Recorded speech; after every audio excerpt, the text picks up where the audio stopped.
일단 첫 번째는 그러니까 아쉬웠던 게 많았어. 그러니까 아무튼 내가 누린 게 아무것도 없어서. 근데 약간 캠핑은 누리는 용도로 나는 하는 것 같아. 아, 그래? 즐기기 위해서. 나는 그러니까 내가 어떤 불편한 곳에서도 생존하고 싶다라는 어떤 욕망은 아직 없어. 그렇게까지 하고 싶진 않고 나는 그냥 일상을 좀 다른 시각으로 바라보고 싶고 삶의 다른 측면을 경험하고 싶어서 내가 놓치고 있었던?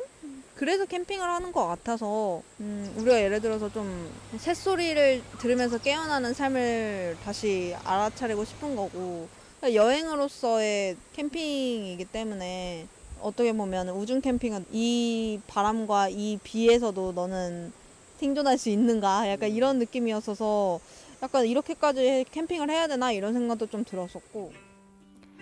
비바람과 함께했던 첫 번째 캠핑을 마치고 얼마 뒤 우리는 다시 배낭을 메고 캠핑을 떠났다. 현우가 깨끗하고 조용한 계곡이라고 소개해준 강릉의 당경골 계곡으로. 햇살은 피부가 따끔따끔할 정도로 강렬했다. 우리는 시내버스가 아닌 시골 구석으로 향하는 마실버스를 탔다. 30분 동안 버스에 탄 사람은 우리 둘과 거무잡잡하게 얼굴이 그을린 주름 많은 할아버지 그리고 버스 기사님 뿐이었다. 우리는 종점에 내려서 계곡 위쪽으로 걸어갔다. 덥고 습했다. 얼굴과 등에는 땀이 송글송글 맺히기 시작했다. 숲길로 들어서자마자 땀 냄새를 맡은 날파리들이 순식간에 얼굴로 달려들었다. 우리는 땅에 떨어진 페트병을 주워서 자동차 와이퍼처럼 손을 이리저리 흔들면서 날파리들을 쫓아냈다. 마치 춤을 추는 것 같았다. 1시간 정도 걸었을까? 더위에 강하지 않은 나는 한 걸음 한 걸음 발을 내디딜 때마다 어질어질했다. 잠시 쉬고 싶었지만 가만히 있으면 날파리 떼들이 몰려들어서 기분 좋게 쉴 수도 없었다. 나는 그저 빨리 시원한 계곡에 텐트를 치고 날파리가 없는 곳에서 쉬고 싶었다. 우리는 하룻밤을 머무르기에 괜찮아 보이는 곳을 찾아 위쪽으로 계속 올라갔다. 시원한 계곡에 몸을 담그고 의자에 앉아 한가롭게 책을 읽는 시간을 기대했던 나는 연신 뜨겁고 습한 공기와 성가신 날파리 떼로 인해 조금씩 짜증이 났다. 입은 툭 하고 튀어나왔고 한숨은 휴 하고 새어나왔다. 나는 왜 사서 이 고생을 하는 걸까? 말로 표현하지는 않았어도 얼굴에서 이미 짜증이 잔뜩 나 있으니 현우는 미안해하는 눈치였다. 대충 여기에 계곡이 있다 정도만 사실 생각하고 온 거라서. 근데 이제 너가 또 쉬러 온 거 같은 느낌을 받았는데 이제 너무 힘들어지니까 그게 또 나한테 또 영향이 있으니까 아무래도 이제 기획자로서 부담이 좀 있지. 또 너한테 영향을 또 많이 받아가지고 너가 너무 힘들어하면은 좀 빨리 멈춰야 될 것 같고 이런 게 있어가지고 너가 막 탈진할 것 같다고 막 얘기하는데 그래도 계속 가자 뭐 이렇게 하기가 좀 그런 거지 그냥. 체력이 바닥나기 전 깊숙한 계곡에 도착했다. 고요하고 맑고 넓은 계곡이었다. 그 계곡에 유일하게 있는 식당 겸 산장에서 우리는 평상 한 자리를 빌려 하루를 보내기로 했다. 집 떠난 지 4시간이 지나서야 우리는 계곡으로 풍덩 몸을 던질 수 있었다. 머리부터 발끝까지 닭살이 돋으면서 몸이 순간 얼어붙었다. 덥고 습한 공기도 온데간데 없어졌다. 우리 둘 다 큰 소리로 웃음이 터져나왔다. 여름날의 사치스러운 행복이었다. 커피를 한 잔 내려 마시기로 했다. 냄비에 물을 끓여 어설프게 커피를 내려 마셨다. 한 잔의 진한 커피와 달콤한 쿠키를 입에 머금었다. 그 순간 사서 고생한 이유가 바로 이거구나 싶었다. 고생하지 않았더라면 커피와 쿠키가 이렇게 맛있지는 않았을 것이다. 우리는 커피를 홀짝이며 시간 가는 줄도 모르고 멍을 때렸다. 울창한 숲그늘 아래에서 가만히 물소리를 듣다가 고개를 들어 구름과 낫다를 한참 동안 바라보다가 지금 이 순간을 종이에 끄적이기도 했다. 우리는 너른 바위가 있는 곳으로 자리를 옮겨 저녁 식사를 준비했다. 밥돌이인 현우는 밥과 고기 그리고 김치를 볶아 먹었고 빵순이인 나는 빵과 과일을 먹었다. 저녁을 먹고 난 뒤 현우는 커피를 한 잔 더 마시겠다고 했다. 그리고 귀여운 생일 파티를 했다.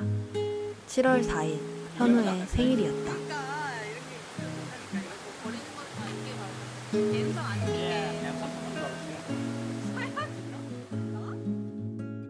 우리는 밝은 낮에서 어두운 저녁이 될 때까지 마주본 채로 한참 동안 대화를 나눴다.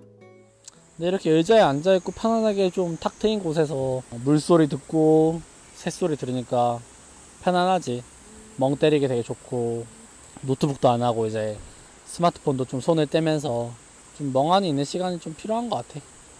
어쨌든 컴퓨터를 하는 것 자체가 온이 되어 있는 거긴 하지. 습관적으로 뭔가를 일단 찾아보기도 하고.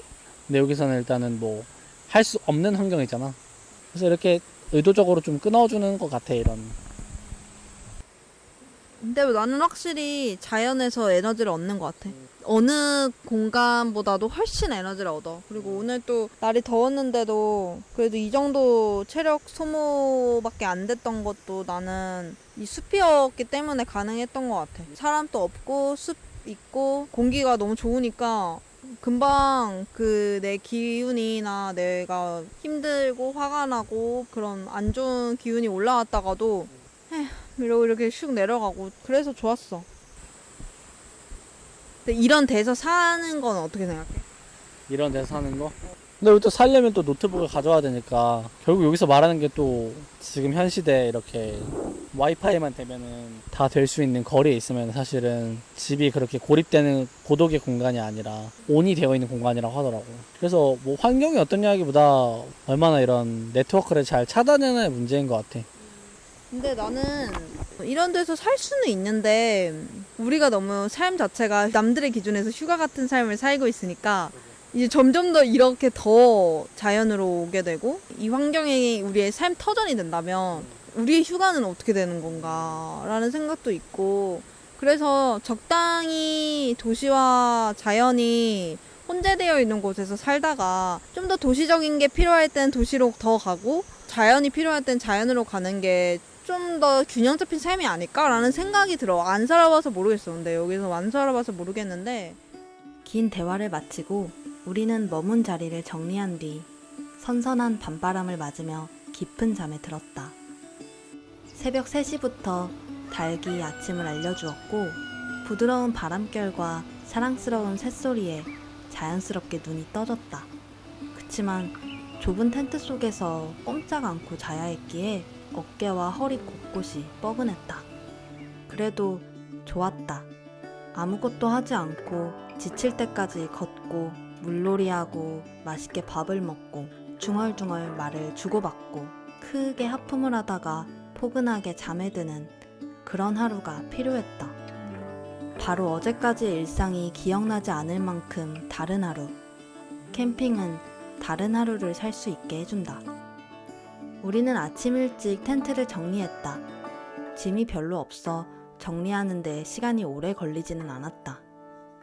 우리의 목적지는 테라로사 커피였다. 오전 9시 카페가 문을 여는 시간에 맞춰 아침으로 커피와 빵을 먹기로 했다. 우리는 배낭을 둘러매고 걷고 또 걸었다. 다행히 날이 흐렸고 선선한 바람이 불어왔다. 전날보다는 가방이 가벼워서 가뿐하고 즐겁게 걸었다. 걷다가 사랑스러운 고양이 가족들을 만나 든든한 간식도 선물해 주었다. 마침내 카페에 도착했다. 각자 빵 하나, 커피 한 잔씩 주문하고 기다리는 동안 마음이 콩닥콩닥 설렜다. 그리고 커피 한 모금과 빵 한 조각을 입에 넣었을 때 눈이 번쩍 뜨였다. 걸으면 행복은 이렇게 단순하고 강렬해진다. 편안한 소파에 앉아 느긋하게 어제의 하루를 차곡차곡 기록했다. 바깥을 가만히 바라보기도 했다. 카페에서 집까지는 편안하게 버스를 타고 돌아왔다. 몇 시간 전 걸어왔던 길을 버스는 고작 몇 분 만에 지나쳤다. 이렇게 쉽게 올 수 있는 곳을 그토록 땀을 흘리면서 한참 동안 걸어왔다고 생각하니 조금은 허탈했다. 하지만 다음번에도 걸어야겠다고 끝내 마음을 먹고 말았는데 그 이유는 사서 고생을 해야만 커피 맛이 훨씬 맛있어진다는 걸 알아버렸기 때문이다.